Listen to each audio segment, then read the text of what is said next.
boar. Oh, well, as a boar talking about these fish, the sheep call us in to begin this. So far, the score lies 1-1, but we hop into game number 3 of this best of 7. It's B versus Beasty, a Basset versus French. And here we go, both players starting off with the shoreline fish on wetlands. We do have sort of like the Frisian marshes at home. Now, something that's really interesting, and we do see Vodka pointing out to us, there are a couple of berry bushes there. Now, it's pretty interesting. These berry bushes, they look really small, but they hold the entire food of like a normal berry bush, and that gets further buffed by the Basset. Now, that makes sense if you think about it, right? This map was added a lot later than the original berries, and all that tells you is similar to modern technology. We've learned how to compact the protein you need into smaller things. Those, ladies and gentlemen, are nanite berries. You're welcome. Exactly. The technology is indeed there for those berries. So really, really compact, lots of food in there, and definitely means that B is going to be able to be on these little ponds for a little bit longer than other civilizations might be. They tend to just get that shoreline fish, and as soon as they see the berries, their face kind of turns sour, and they're like, no, thank you. And they go somewhere else. It's like, as a French player, we'll take the fish. Off they go. He's got the back gold as well. So I'm just looking at the other resources here. We talked about like B, if he wants to get that multi-TC approach, he has got this backward spawning stone further out that he could risk it for the biscuit. If he wants to go for the trade, you mentioned it in the pregame, it's very desirable. And unlike Beasty's side, he has got like an unblocked neutral trade post in that southern corner. And he could actually go for like some really, really nice walls there as well. The wood lines on this map tend to really be favorable when it comes to like walling for trade. So it takes relatively little wood in order to wall off the entire map for yourself. But whenever you wall to a wood line, you have to be wary because all it takes is one villager with an axe and a lot of determination to break through. Or if you're a Mongol player and you get the improved technology, it's not even determination, they just make it look casual. But sadly, we don't get that too often these days. I mean, hopefully we'll eventually see a rectification of that. I know a lot of people are still annoyed at how easily walls are overcame. And here we go, military wing for B, so it's not going to be that trade wing that we thought would be a potential here for him. I like the idea with the military wing. It definitely makes sense against an aggressive civilizations like the French. Just having these early spearmen and then later on the potential of getting boot camp.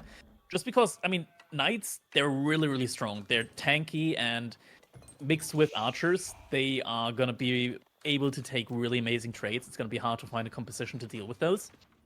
And get boot camp on your spearmen means that they're going to be able to survive a couple of more extra shots from enemy archers. Yeah. And that could be really crucial in like really large numbers, especially when both players kind of like either the French player tends to like focus down the individual spearmen, or they tend to just go for line formation and spray and pray. And when they do that, boot camp really shines. The interesting thing to think about here is even earlier, though, Crackedy, right? That military wing is immediately going to spit out a few units for you. Units that can counter the first knight, units that could get in position to block that greedy second TC the French often go for that we talked about, right? All of a sudden, with this choice by B, in a matchup where usually you don't threaten this gluttonous TC placement of the French, you have the ability to. Don't tell me you take Beasty for a greedy player. Yeah, it's definitely going to be a second TC potentially. I'm looking for the move out to the stone. Where's he got to go south side for it by the looks of it? Wait, that's the closest one. Honestly, the way the stones have spawned here, it's... that's pretty rough. Where's his second stone? There is one next to that shoreline, then the other one... Oh, there you go, yeah. It kind of spawned in that wood line. Like, it kind Can we check on Pumbaa, by the way? What's Pumbaa doing in that tree line? Is he on a diet of bark until he slims down? He looks to be surrounded, definitely. So that boar in Beasty's... Oh, no, you can pass through. That should be open, whoa, right? That is a stealth boar right there, though. You'd never know. Yeah, the question is, will you actually be able to find that? You'll have to look at your minimap to know that it's there. But if he finds it, you just drop a mill there. Like, oh, God. And you just go unnoticed the entire game. I'm praying for it now. I need to see it. Yeah, that boar is not going to be found until it's gone. And now we do see those couple of spearmen and archers. And we also see B already made his own barracks behind that. Knight does get found out by the scout from B. And units are walking towards it. Or just passing, maybe. And we do see that mining camp coming out for Beasty on that stone mine, and oh dear. That's gonna be really good timing here for B. He doesn't know. He doesn't have vision. He just sees a scout right now. He's gonna get the bad news. I think it's gonna be a strike onto the fishing crew first.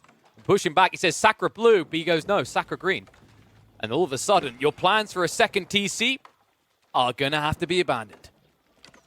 Yeah, this is going to delay that second TC from Beasty a whole ton, because where is he going to go from here in order to get to stone? He does have that other stone mine, but going for that, it's going to be really hard to pull your villagers back if that gets spotted out because of that weird woodline spawn. And now B, he's just going to look further. He's going to try to see where maybe BC has some other resources.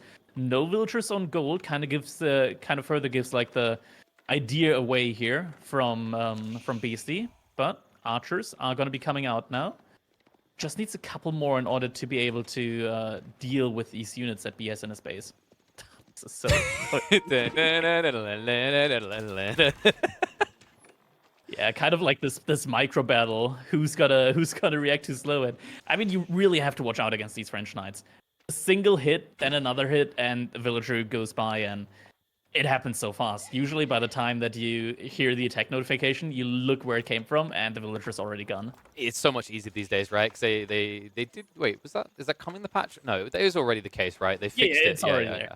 I always have to double check my brain. But like, so basically, for those that don't know, it used to be that you would strike, and then you had to delay for the second strike to get your bonus damage. For some reason, that was the way it was for like 4 seasons in AoE 4. But eventually, they noticed it, and they did patch it. So now.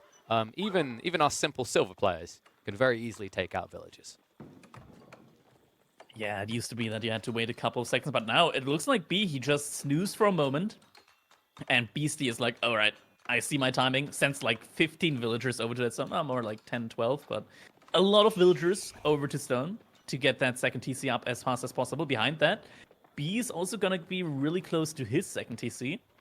So both players getting their second TCs at a roughly similar timing here. But behind that, we see BC already being 3 villagers ahead. And that's just that passive bonus that you get with the French. So valuable here. Yeah, that's my worry here, right? Look, I actually love B's play. I was going to talk about the fact that, Military Wing was memed on this whole idea of getting the archers and spearmen. The feudal seemed bad. But we saw a prime example of how good it can be. But unfortunately, it kind of feels like would instead of going for the second TC, would it have been better for B to attempt an archery range, or at least like something like that to back up his push. Yeah, I mean, now there's just too many archers out there on the field for Beasty, so the couple of spearmen that B has aren't really going to be able to do a whole lot here. And yeah, I mean, that board just got pulled in order to take a couple of hits against those knights, because I mean, the Abbasid, they can't really eat from the board. That's haram for them, so not gonna be any like big schemes here of going to the board. Now we see second TC coming out from BC as well on the deer. Beautiful location. Gets deer, gets potentially another stone mine and wood line, all safe under at second TC. Really, really nice spot here for him. Only thing that could be risky is it's a little bit forward. If B decides to push that, that could be a good location, but it's so hard to push against the French. Yeah, and I think the reason Beasty feels confident about this is he saw that B was clearly trying to go for a second TC, right? And if you're doing second TC and you've got military wings, the Abbasids, you don't really have extra resources to spend on a threatening army in this situation. Yeah, and the question is going to be, okay, yeah, the question answers itself. B knows Beasty is going to be on a second TC here, so he knows that the scaling goes in Beasty's favor. So he now sends villagers again over to stone in order to go for a third TC. And I mean, that's really necessary, isn't it? Because Abbasid, they do want to be the civilization with like the weaker units, at least in regard to like the matchup versus French, but the better economy. So third TC definitely makes sense here for B. While Beasty is once again behind the base of... Oh, this could actually be... I hope B has units there. Good lord. Well, there are spearmen. He's safe. I mean, he has plenty of spearmen to spread around this situation, so we'll keep him back. Got to remember, this is 2 scouts, only 1 knight. But that can be valuable for him, by the way. Like, he can just essentially protect that knight from any accidental walk-in or encounter with a long pokey stick. Yeah. Now Chivalry also on the way, so any knight that doesn't die from here on out is going to return with full HP after a little bit here.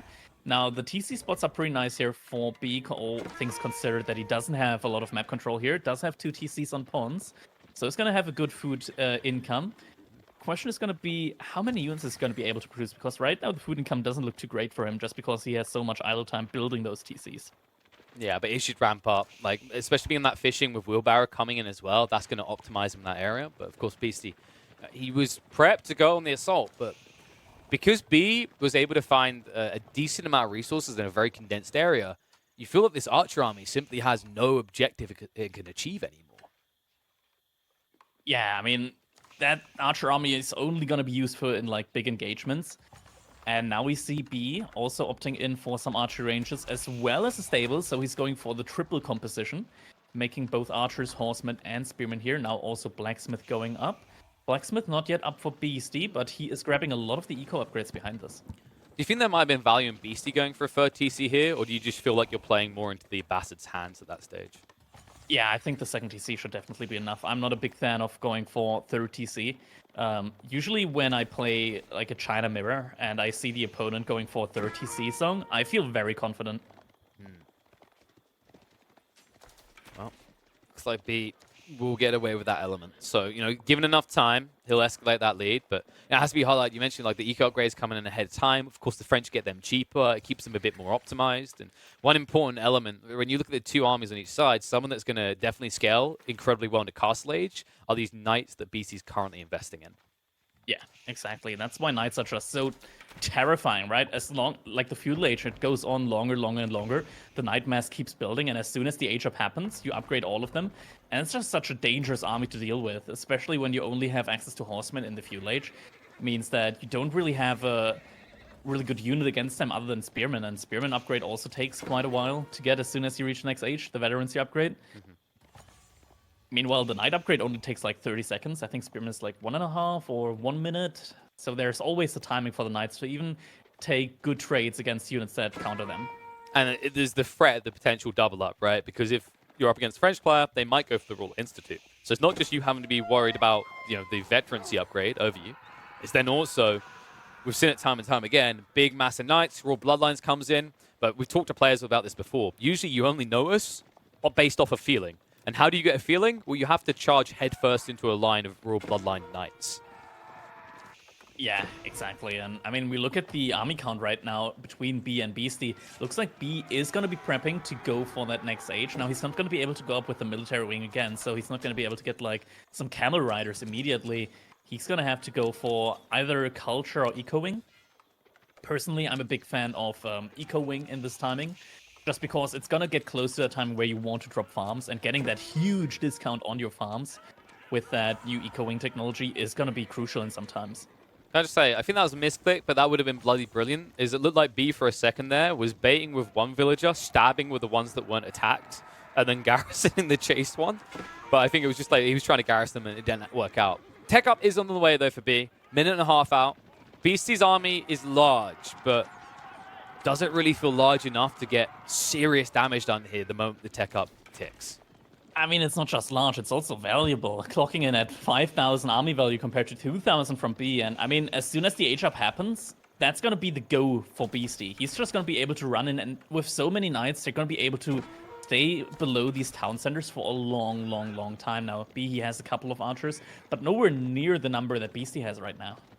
Yeah, and one thing I'm concerned about is, like, will B have enough resource bank safe, right? Because we can already see on that second TC location, he's moved to the pond further out. I imagine he's already exhausted the pond next to the third TC. He's already now moving on to the deer. So if food is going to be lacking, that could force a farm transition on top of a tech up. That's an uncomfortable position to find yourself in. Oh, good lord. Gets some huge hits in there, and I mean, B is going to be struggling for food here now as soon as he ages up. He does have a lot of gold. He does have a good amount of wood. Could potentially look for some mangonels, but now the time has come. I think this is where Beastie just runs in. It's the pincer. It's a beautifully timed pincer as well, because the other thing with B's army, you know, he has only got 4 horsemen. The rest of it is a static comp. So it's much easier for Beastie to branch off these knights and cause anarchy and hell in the Abbasid Empire. Now we do see those knights getting split off, and this causes a lot of idle time here for B's economy right now. He has to move a lot of villagers to opposite sides of his base.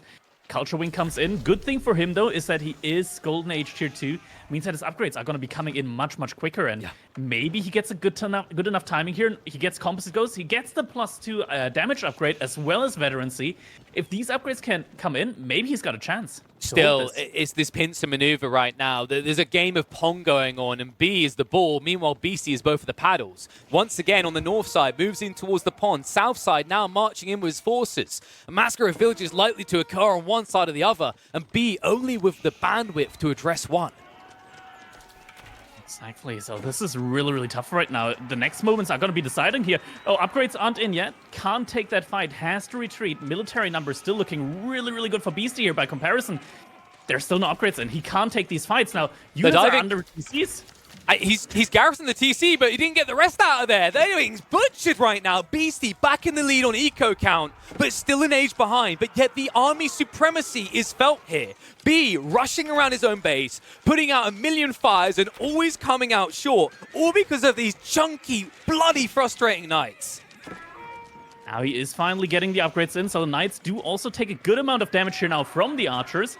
And let's not forget, he did grab the +2 damage upgrade. So the TCs, they also do a lot more damage now. A knight count. BC has been reduced to rubble here. He hasn't got the food yet to go up. He could go up in the next minute, but he's going to need to be fast. B, he survives the storm. It definitely stings. And he definitely has bigger risks ahead of him as he has to move out of the base. But his castle age has at least not got him killed. Yeah, so B manages to hold on for now. Beasty is making a ram now, so I'm not sure about this timing because B definitely was able to hold this, and it looks like Beasty is recommitting into his production of knights. Might be that he's not immediately thinking about going to Castle Age, but certainly feels like he has to because now B has a good enough unit count right now. Beasty killed 20 villagers, but B is only 10 behind for now. I feel like with the upgrades right now, B is going to be able to stabilize this. Well, I think what BC's playing off of now is like if he goes Castle Age, he gives B map control. I think what he's playing into is this idea that B has to make a farm transition with limited space, and that's the advantage he has. If you can keep him boxed in, it's definitely expensive though. You can already see that when you look down at the destroyed value. Losing all those knights definitely burn a hole in Beasty's pocket. I'm not sure about the farm transition because we talked about it earlier. These berry bushes, they are kind of saving B here right now. But you have to get out eventually, right? Like, I think that's BC's logic here, is if he just keeps you contained, you starve yourself eventually. Eventually, but I'm just not sure that the timing is here right now. Military numbers looking really good for B, and the eco, like the tanks are there as well. These archers do a lot of damage to these knights right now. They really do. I mean, I don't know if horsemen really fare much better.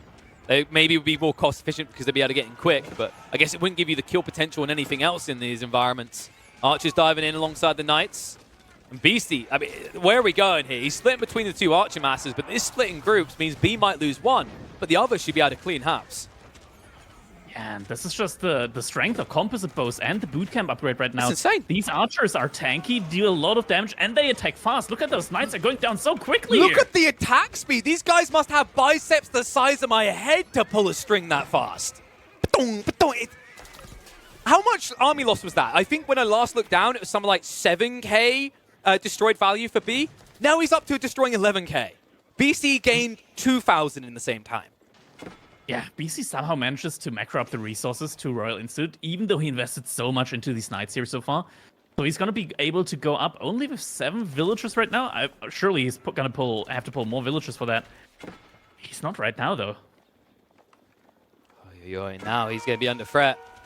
Has to station himself here as the tech up is going on behind this, but I think B knows. He smells blood in the water. It's too obvious. When you see an army this small, even after the massacre you just achieved, there must be only one player left for Beasty, and B looks to stop it. Yeah, the age up is just so slow right now with only 7 villagers. Now the archers are going to dive onto the food economy here from Beasty. Beasty still has a couple of villagers split off onto opposite ponds, so he still has food income right now. He's making a couple more knights, but the really dooming thing here right now, I feel like for Beasty, is that B is not just focusing all in on archers. He's also making knights. He has 6 on the field and 6 more in queue right now as well. And just one camel here as well, right? It negates BC's next play. Of a Royal Institute, there's only one way out of this hole, and it's eventual mass knights into Royal Bloodlines. And good God, it's going to be a Royal Slaughter back here. The villagers, folks, those are vet archers. They do take no time at all to snipe villagers. And they attack really quickly as well. Now, veterans on the knights are going to be coming in, but the knights from B are now in the base of Beasty. He doesn't have any more gold access. Barely any units in the queue right now. He's not going to be able to get the farm transition. He's going to have to wait for the upgrades to come in. But the knights from B are now in the base of Beasty. He doesn't have any more gold access. Barely any units in the queue right now. The tank is empty. He's going to get his tech upgrade on 4 knights, Crackedy, but unless that's the 4 musketeers, I don't think it's going to do anything for him. Oh my god, and the archers are just splitting off into groups now, looking for as many villager kills as possible, and Beasty knows he just wasn't able to push into B's eco there, and GG gets called. Game number 3 goes to the way of B here. Game 3 means a lead in the series finally for B as he moves forward, and Beasty coming in this, in some people's eyes, may have been the favorite, but the way that B has played the last 2 games, and he's making Beasty look like a glutton for punishment. Now, folks, it is a best of 7, so we've still got some way to go. But B, if this momentum continues, Crackedy, we could have a very quick series on our hands. I mean, that was just a really, really nice performance here from B in that game. Manages to hold that against so many knights. I mean, the upgrades, he just managed to have enough resources in the bank to click all the upgrades. Tier 2 Golden Age means that they're coming in quite a bit quicker. I think it's like 20% or 15% quicker research. That made a lot of difference there. I think it made like a difference of like 10 seconds. And 10 seconds when your entire military is surrounded by knights, that's insanely high value. I think you're right, and I think you could see the desperation in the way that Beasty committed. Like, he knew he had to get everything in immediately, as quickly as possible, and that cost him bloody dearly here.